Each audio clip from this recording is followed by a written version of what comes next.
Hi, Sarah. What's up? Hi, Pam. How are you? I'm good. Welcome to the Wait Until podcast, Motherhood Unfiltered. I'm your host, Pam, and this is Sarah, as she already said. We are going to be touching a little bit today on, most things maternal mental health. It is Maternal Mental Health Month, so we are gonna chat a little bit about that. Sarah, if you want to give us like maybe a stat that we can get started on us yapping. Yeah, so it is Maternal Mental Health Month. It is May, if you're just tuning in maybe at a later date. And it is well known that postpartum depression and anxiety have become pretty rampant. But Yeah. recently there's some pretty serious statistics about first of all, the different kinds of postpartum mental health disorders that a lot of mothers, not just postpartum mothers, but mothers in general, suffer from. But postpartum specifically, about 1 in 5 moms who are postpartum Wow. will suffer from postpartum anxiety, depression, OCD, rage. Um, the list goes on. So 1 in 5. Um, Wow. which is yeah, that's that's a number that sticks out to me because I was pregnant alongside 5 women, Hmm. and it's you included, Pam. Me. It's you.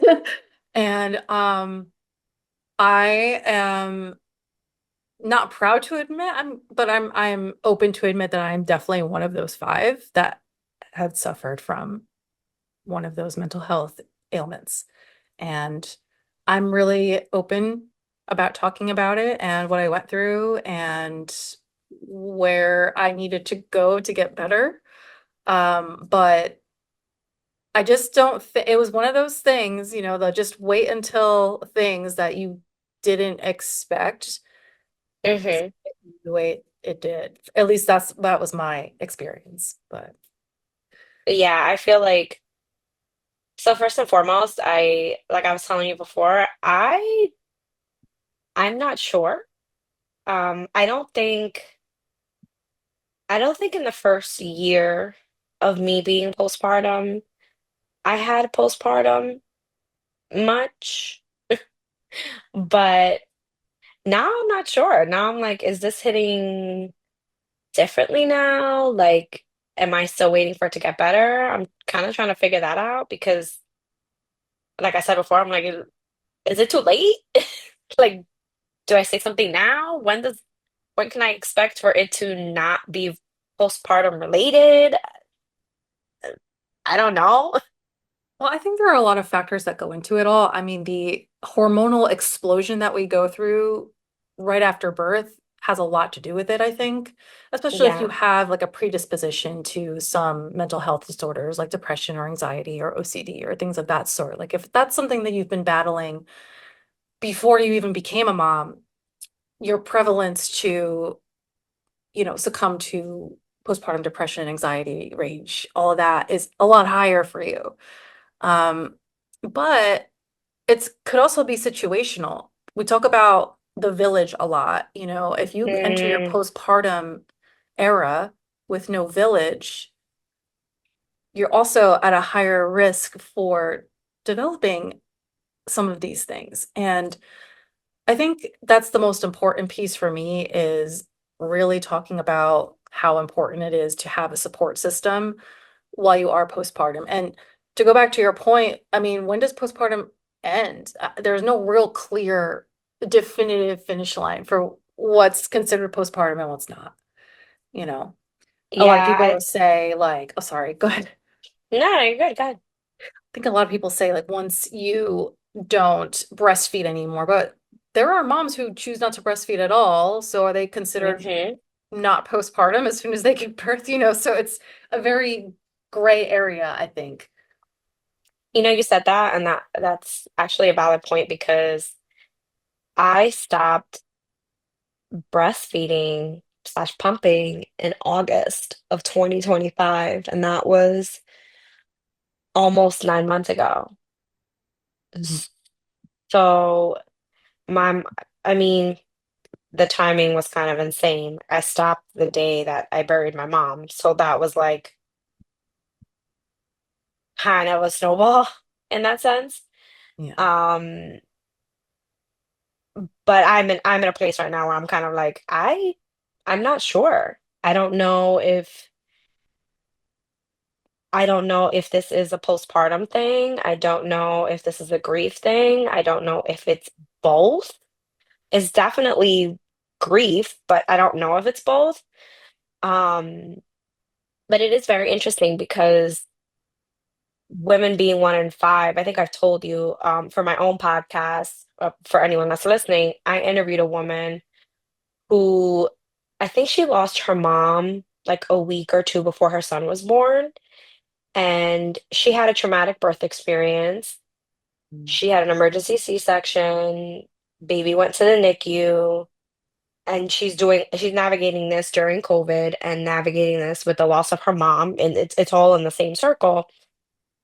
But she was diagnosed with postpartum anxiety and postpartum OCD, and I had never in my life heard of postpartum OCD. Mm-hmm.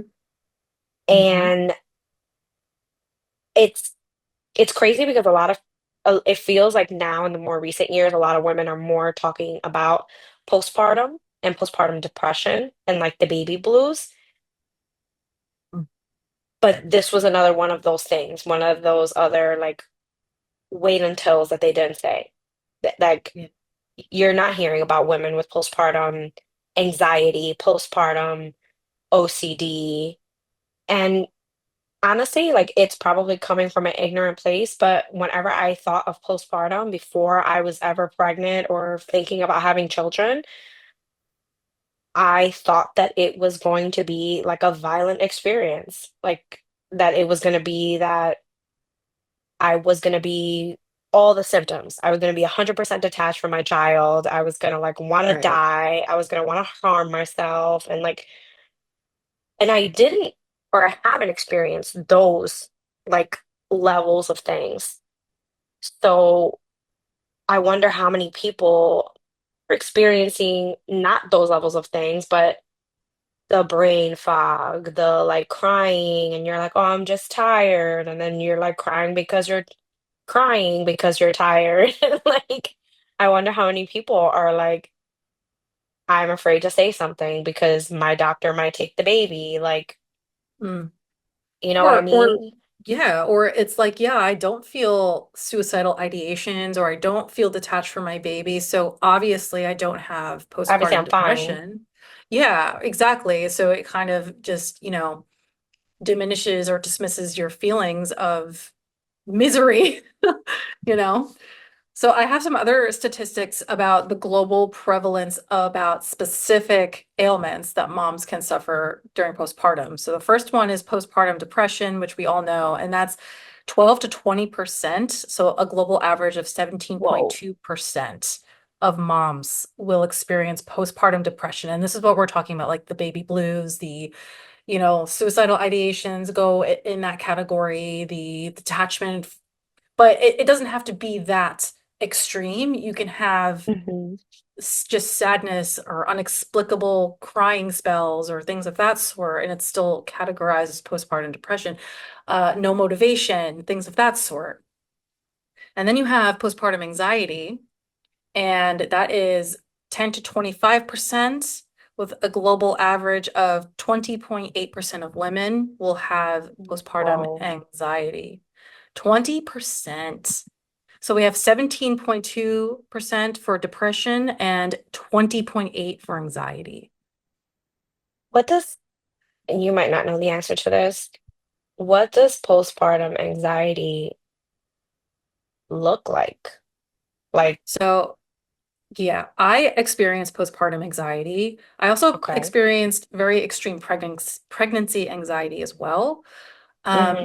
for my experience with the postpartum anxiety, it was I I'll just give you a scenario. I could not I had visceral reactions when I was not touching my baby. Like if I was not holding her or if she was put down in the bassinet for a nap, I was having a very visceral reaction that something horrible was going to happen to her. Like I wasn't going, like she was going to succumb to SIDS or something because I just wasn't there touching her. Like that's how afraid I was to leave her. It was like a separation Wow. anxiety kind of thing where Hmm. I could not, I couldn't let her out of my sight. And not just my sight, but like my grasp. I could not let her go. And that was really hard on me, but it was even harder on my husband. You know, he Mm. didn't have he expressed to me, and it's true, like he did not have a lot of opportunity to hold our baby when she was a newborn because of this, you know, and Wow. yeah, so that limited a lot of the bonding opportunities that he had. You know, of course, like a lot of dads, he had to go to back to work pretty quickly after I had had the baby, Hmm. and you know, they men still don't have equitable paternity leave. Not that women in the United States have very great maternity leave to begin with, but men have it That's a worse. topic for It is. You life. know, so that's what it looked like for me. There was one instance, and this is actually the episode that I knew I needed to get professional help was uh, my husband, his name is Dave. He had taken our daughter and put her upstairs for a nap in her crib. And I had a panic attack that she was upstairs and I was downstairs, and I could only watch her through the baby monitor, and I couldn't tell if her chest was moving up and down and breathing. And I was literally having like hyperventilating panic attack over it. That Wow. I Okay. couldn't tell that she was breathing through the monitor just because she was upstairs and I wasn't Wow. like physically watching her. Yeah. Yeah. So that's when Well, I knew that I needed help. I was gonna say, I'm glad that you were able. You know what's funny? When I remember you texting me that time is kind of made up. So this could have been 6 weeks in. This could have been 8 weeks in. I was 6 months postpartum when you were 8 weeks postpartum. So who Mhm. knows when this really Mhm. was? But I remember you texting me and being like, "Yeah, I got diagnosed with blah blah blah blah blah, and I'm taking medication and I'm so much better." And I was like, I remember reading your text and being like, "Huh?" Like, because at that point I felt like we talked often, Yeah. and this is actually really crucial in the village, right? Because we did talk a lot then. I mean, we talk a lot now, but I felt like we were checking on one another often, especially at 4 a.m. And Yeah. You I pumping, I'm pumping. Okay, cheers I'm to the pumping. here. I'm here. Here's a meme. I see you. But I remember you texting me that, and I was like, "Oh my God, like you don't know what someone is navigating with postpartum because it wasn't something you mentioned. You No, it did. Well, I I was also afraid, you know, I was afraid right. to mention it because again, I'm just like the anxiety of, well, if I talk about this, about how I'm really feeling, They're then gonna take they're my going to take me baby. away. No, they're going to They're commit gonna think I'm me. They're going to like, crazy. yeah, Yeah. exactly. Or at that point, I was very against taking medication because I didn't know what it was going to do to my milk supply. And I was, Mm. you know, all there were so many factors that went into it that just added to the anxiety of talking about the anxiety, you know. I'm kind of Um, like against, even right now, I'm kind of against talking about medication because even though I believe in science and even though I know plenty of women who take different meds and whatever, I'm like, I am just getting to the point of the last, I'm going to say 3 years because at some point that whichever order these episodes come out in, but you'll hear in my birth story that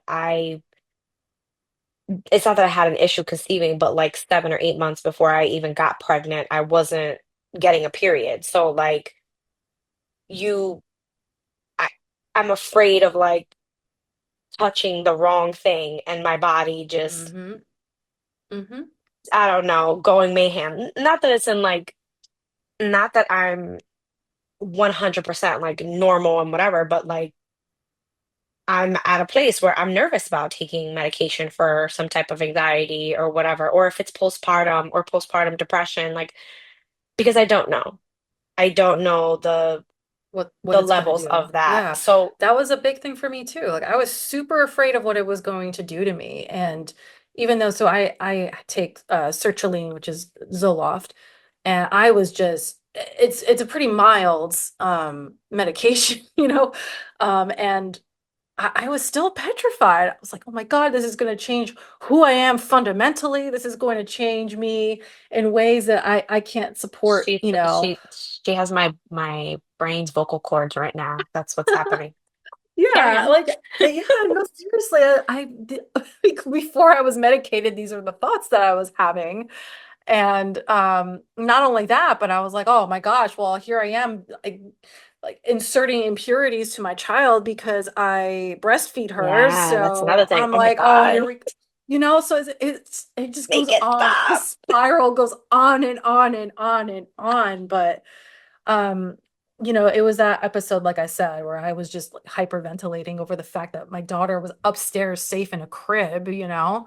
Um, Yeah. I couldn't catch my breath and I was just I can't like I knew I needed to be in a better headspace so I could be a better mother to my daughter, a better wife to my husband, a better person to myself. You know, I just was at such a horrible place that I was like, something has to give. Even if it was temporary. That's how I convinced myself. I said, maybe I won't have to be on this stuff forever. Maybe I just need to get my head on right. Let me get my hormones right, and then I can come off it. I will tell you now, I've been on it about a year and I have no plans to get off of it because my milk supply is fine and I have never been more stable in my life than I am right now Mm, even before pregnancy. You know, I had anxiety before pregnancy. that's Yeah. important. That's important. I was Yeah. just gonna ask you, It definitely um, took the edge off of everything. so there's a vlogger that I follow on YouTube and on Instagram, Mhm. and if if you don't know this about me, I'm a little bougie when it comes to like following people on YouTube and stuff like that because at some point sometimes I just feel super curated and I'm like, Mhm. what am I watching? Am I watching an infomercial or am I just like watching a person who wants to put their self online? But this one girl, she's a Latina and her son is he actually just turned 4 yesterday. And she's Melissa Flores. Um she went I want to say she went like 2.5 years postpartum before she got on medication. Mm. And she's been kind of like my thought process of like, well, if it is postpartum, there is medication and there is that like she says it herself. She's like, I'm medicated. I see things so much clearer, all those different things. And I was about to ask you, like, do you plan to come off of it, or like, what are your plans for that, or if you've thought about it, or whatever. But you answered that question right away, and to Yeah. me, that is to me that is a conversation too, right? Because I'm sure we're not the only people who have had the conversation of like, oh, well, like medication, and you start altering things, and like, what does this do down the line, and like, Mhm. what if I want to get pregnant again? Like, can I still be on Right. this medication? There's Right. just so many different things. And again, this is all under the umbrella of postpartum. They don't, there's such an emphasis on mothers and postpartum only that they don't talk about postpartum anxiety, postpartum OCD. They don't talk about the years after. You know what I noticed in um your friend, which I'm gonna keep their name private for privacy, but I know her through you. She posted that her daughter just turned 2. And I'm like, it almost feels like she turned 2 and in a way, like social media was just like, oh, yay, you have a 2-year-old. And then like, whereas a year ago, it was like, you have a 1-year-old. And I was like, I'm starting to feel those effects now because my son's going Mhm. to turn 2. And I'm like, oh, okay. So like after that, after the initial, like the baby's cute, like we just kind of forget. We forget that these women are existing in the world and that they still so much need support because these kids wake up cranky and they eat Oh all my the God. berries. And And if anything, we need more support when they turn 2.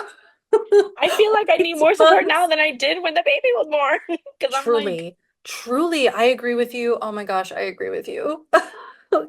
The well, toddler because like, is kicking my butt, let me tell you.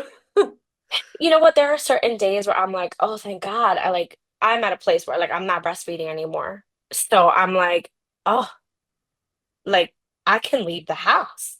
And Mm, like, mm.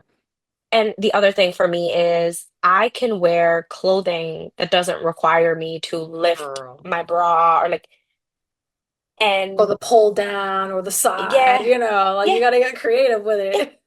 I'm wearing clothes again. I'm wearing regular Or like, clothes. or like the winter is really rough because it's like, man, how many layers do I have to go through to find a tit? You're digging, digging. All right, there's the boob. Here it is. But case in point, like we think about that postpartum time and that maternal mental health gets lost. It's gone. It's just, oh, now you're just functioning. Now you're just a mom. Now you got a handle on it. Now you got Yeah. it.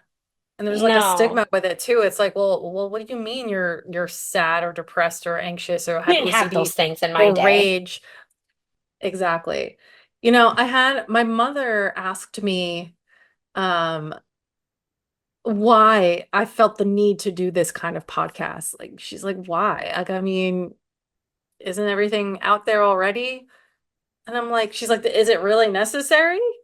And I said, girl, yes, it is Yeah. necessary now more than ever because, and my mom is Gen X, and her sisters are baby boomers. So in that Mm. generation, there were many, many, many, many stay-at-home mothers that That were had, on Valium. yeah, maybe some Quaaludes in there. That was their thing back then, I think. Alcohol, Yeah, exactly. Maybe both, who knows? a little whiskey in the baby And bottle. the teeth, yeah, for the teething. Mm-hmm. Yeah. But I think they had more of a support system back then because there were more women who were staying at home who could come together and get their kids together and have them be feral toddlers together, without the implication of, oh, well, I'm stuck to a computer all day long or an office or whatever, and I can't go and support another mom with my kid or co-mom or co-parent or whatever. Or I only have one car because in this economy we can only afford one car, and my husband has the car with him at work. Right, exactly, exactly. So, I'm like, well, mom, the support system you had versus the support system I have is vastly different. It's vastly different, 100%. 100%. and a lot of the times moms only have the ability to connect like this. You are a whole Mm-hmm. state away I right am. now, you know, Yep. and this is how we can be our village and show up like for each other is via Zoom. And you want to know what? It's the village that I needed, and I'm glad that we're Yeah. cultivating for other people. So hopefully us creating this space for other moms, we can maybe help get it down to one in, I don't know, 1 in 10 instead of 1 in 5. It's At least a that's little the bit. goal. That's the goal. And Yeah. if it's even if it's a little knock in the right direction, that's It's meaningful to enough for me. me. Hmm. Yeah. Yeah. So that's kind of what I told I, her. you know, Yeah. it's funny. I don't actually think anyone that isn't a mom, or maybe even anyone that I haven't spoken to personally about it, I don't think that they understand that I'm starting another podcast, that, some of these conversations, because I think they don't understand. or even the ones that are moms, they're excited to hear because they're kind of tired of everyone else online kind of deal where they're like, you know, the moms getting at each other. Like right now, there's a trend online where it's like, well, yes, this is what my Tuesday looks like because my husband isn't a loser. And then it's like, okay, that's kind of mean. That's kind of like you're creating division amongst moms and stuff like that. Like for me, that is in addition to not having the village, because you're right, I am a state away. And everyone that is my direct village that would be here, let's say for the birthday parties and whatever, they're at least a state away. Some people are 4 hours away, or even like driving 18 hours away, like going through kind of that part of it and how much that affects maternal mental health. And my situation is a little bit different, even on multiple levels, because I just lost my mom, and even before that, that last year, my mom was kind of in and out of the hospital. So I'm navigating, all the layers of motherhood in addition to that. And I feel like no one my age is talking about that. I'm the only one I could name 15 women right now that I know are mothers that are our age, and all of them have their mom. They all have their mom in some capacity or another. Mhm. Um, and I'm able to talk about it because I'm in therapy, but also because that's just my personality. And like at some point outside of like the mental isolation, then there's the point where I'm like, okay, I gotta do something about this, and someone is probably listening to this, and whether they're estranged from their mom or their mom is older and they're not getting that like physical support from their mom, or their mom is retired and off living their life, like whatever that looks like for someone, that plays a major role on your mental health as a mom, Mhm. because you're absolutely correct. 30, 40 years ago, you know, it looked different. Like even if you were a working mom, like if you were both working, you still had somebody's grandma watching you. You weren't Mhm. going to daycare. You Mhm. and the babysitter, quote unquote, was the grandma who watched the neighborhood kids. Like most people didn't go to daycare. That wasn't a thing. The daycare was in someone's In house. someone's So house, right? like it's so interesting, that one, people will think that because they don't know and they don't understand.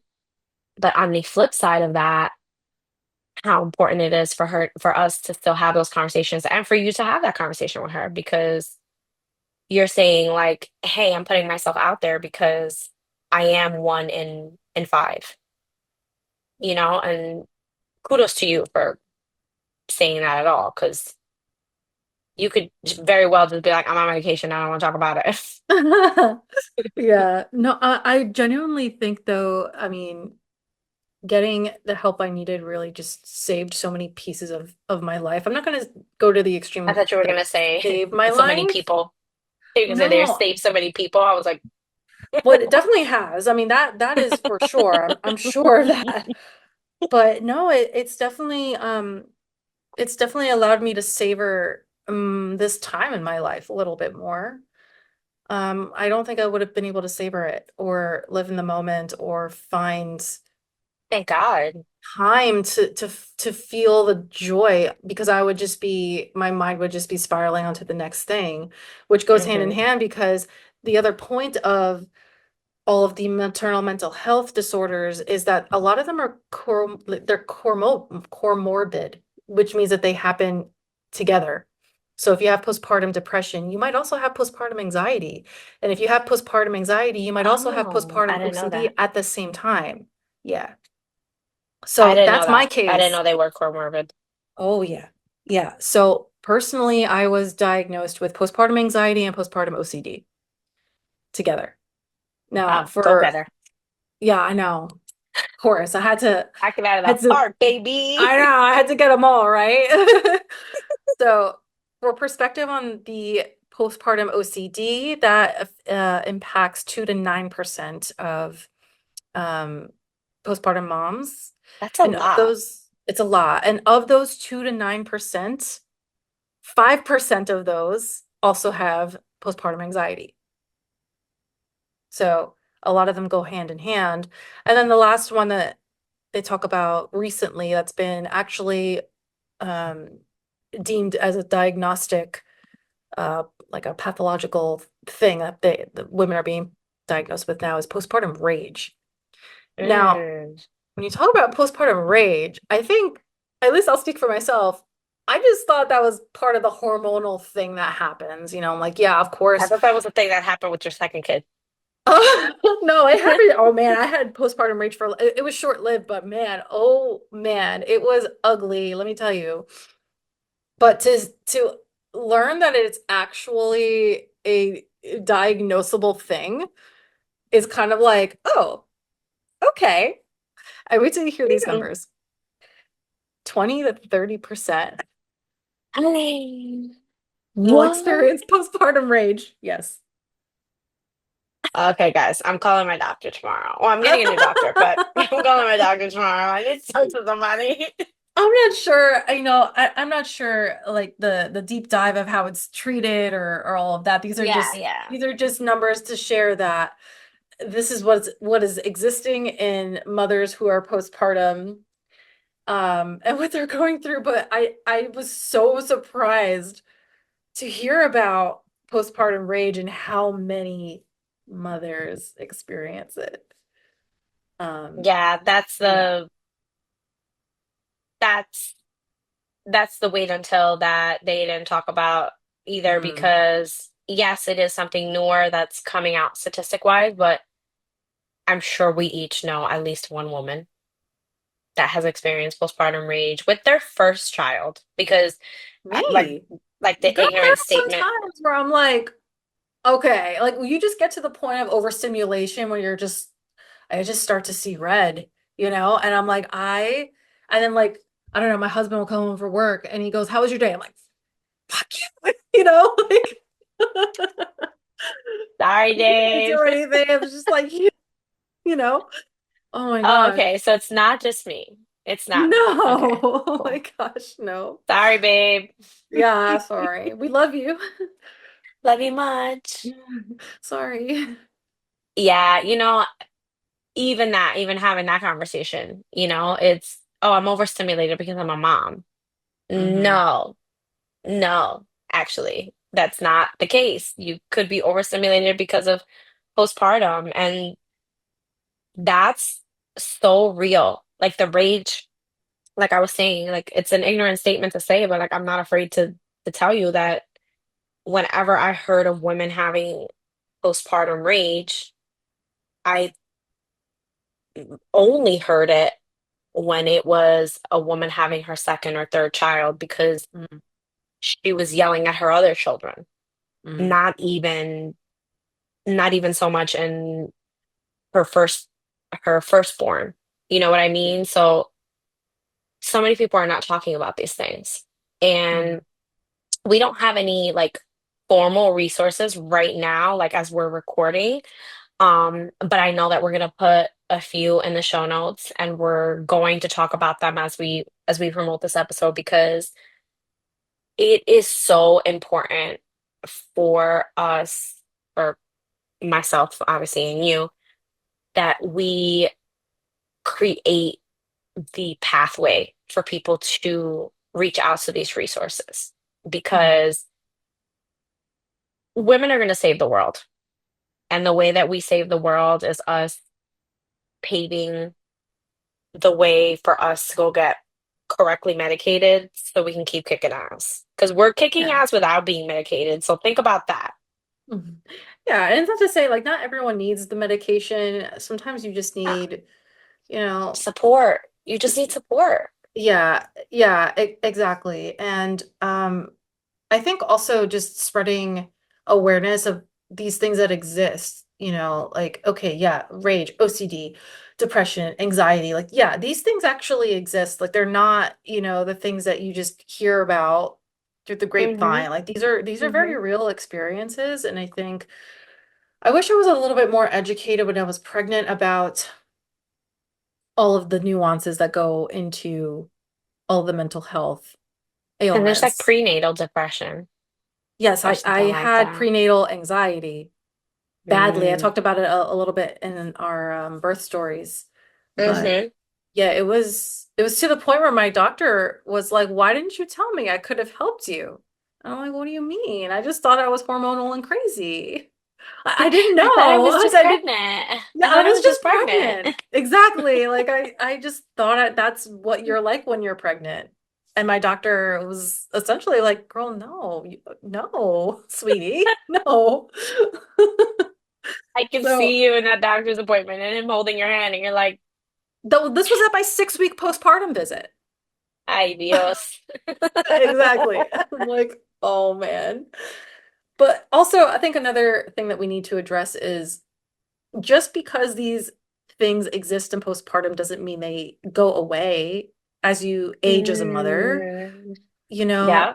It's not uh, just postpartum. no, these things, especially if they go left untreated, or Mm-hmm. if your support system is non-existent, or if you're in isolation from a village, Yep. all of these things will be perpetuated as you continue into your motherhood. And ultimately, I don't think anybody wants to go into motherhood feeling this way. But, Yep. I think that just pinning it on the postpartum era wouldn't do the motherhood village community, whatever that we're building, any justice. Like we Yeah. see the older moms out there that have 4, 10, or 18-year-olds out there that are That's still crazy going that through my these child will ever things. be 18, but okay. I know I sent Pam a meme today that was like, hey, here's your little baby feet. They're gonna be hairy men toes in like whoever knows how many years. Like, eventually they'll be man feet. Mm, no, that's a lie. But But yeah, you're right. There's so many people with, whether their village is far away or maybe their village has gone themselves, untreated, undiagnosed. And so they see this example and they're like, well, what's wrong with me that I'm not functioning the way they're functioning? And Mhm. it's kind of like a dysfunctional circle. So Mhm. again, we want to take this episode and this podcast in general, but we want to take this episode to really for people to really understand that you can get help and that it's not always going to be medication. They're not going to take your child. There, there's just resources. And I'm sure that we can have more resources and to your point before about maternity leave and all those things, that's a whole different layer of things. But I'm sure that as we talk more about these things, there's going to be the development of more resources for the women that will come after us, the women that are further down the line than us, um, because those resources are important, and it's like the food bank down the street. If everyone on your block, if their refrigerators are all empty, and you know that the food bank down the street has food, you're gonna tell the person next door, and so Mhm. on and so forth. And that is what we need to do with our resources when it comes to maternal mental health as a whole, because again, so many people are going, they're like I say with my sister friend, we say we're just raw dogging it. Like it just so many people are raw dogging motherhood and it's like, Yeah. no, no, no, no, you don't have to do that. You can there are resources, there are people who care. Um and people who want to help and treat and do the things to just create a a better experience in motherhood. Hmm. Absolutely. I couldn't have said it better. But I'm more than happy to do a deeper dive and do some research for our listeners if anyone's interested in any particular subject that we talked about today. Like Yeah, if you want us to do a deep dive on postpartum rage and what's out there and this reach new kind of out. thing, let us know. Or if there's any other um facet of maternal mental health that, you're interested in and want to hear about, please let us know. Yeah, reach out and definitely check in the show notes. We're definitely going to put in, a few resources that we'll find, um, whether they're local to either of our states or just in general, like a hotline kind of thing where you can reach out for maternal mental health. Um, Not for any other reason other than we really do stand by just getting the help that you need so that your experience as a mother is as great as it needs to be, for your children. So, And I yourself think that too. kinda And yeah. your poor spouses. Yeah, your partners. Oh my, Mm. yeah. Yeah, that's right. The they're kind of the forgotten aspect of that. So that's a good point. Um, I think that kinda concludes this episode. Come back again, next time. We'll talk soon. All right, Bye. bye.